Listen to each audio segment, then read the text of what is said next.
This is my code for ICP1. We first have the packages that we're going to import and mounting the Google Drive. We then have the text file, which is assigned to the variable dataset, and we're going to create a WordNet limitizer variable here.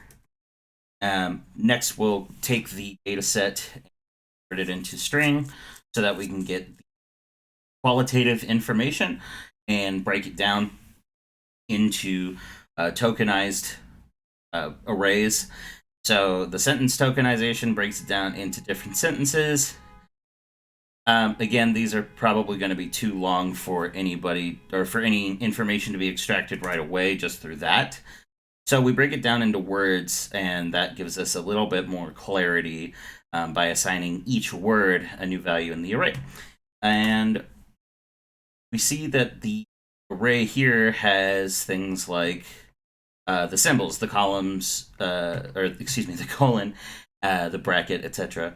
So we'll take out those with a simple for loop, x.isAlpha,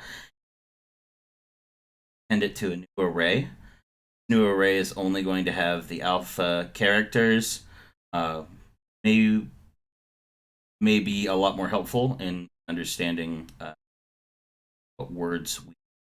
So we'll take that and further go down, find the frequency distribution of the tokenized word and the token alpha variables, get a better idea of what those feel.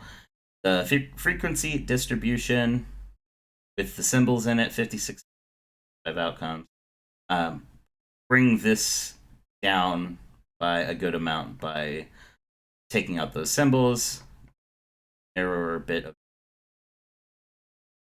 We can limitize these by going in and creating a new array, then appending that array with the limitized in a really simple for loop, the limitized words.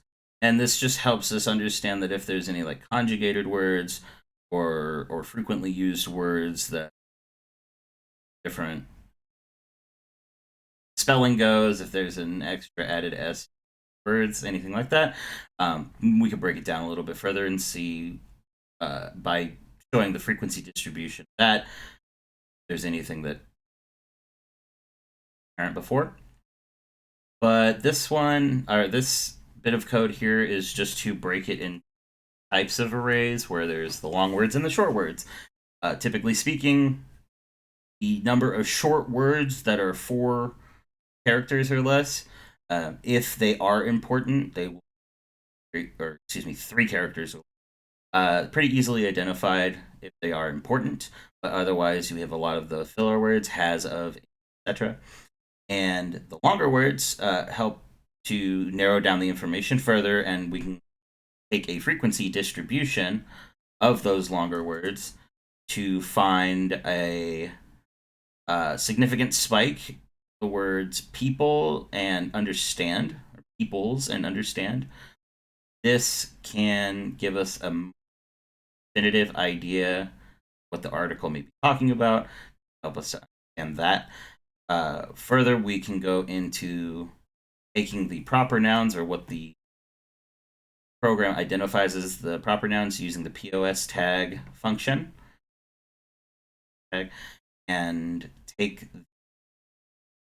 different proper nouns identified as array, and that really breaks it down into a very small text file that gives us a look at and good amount of information just from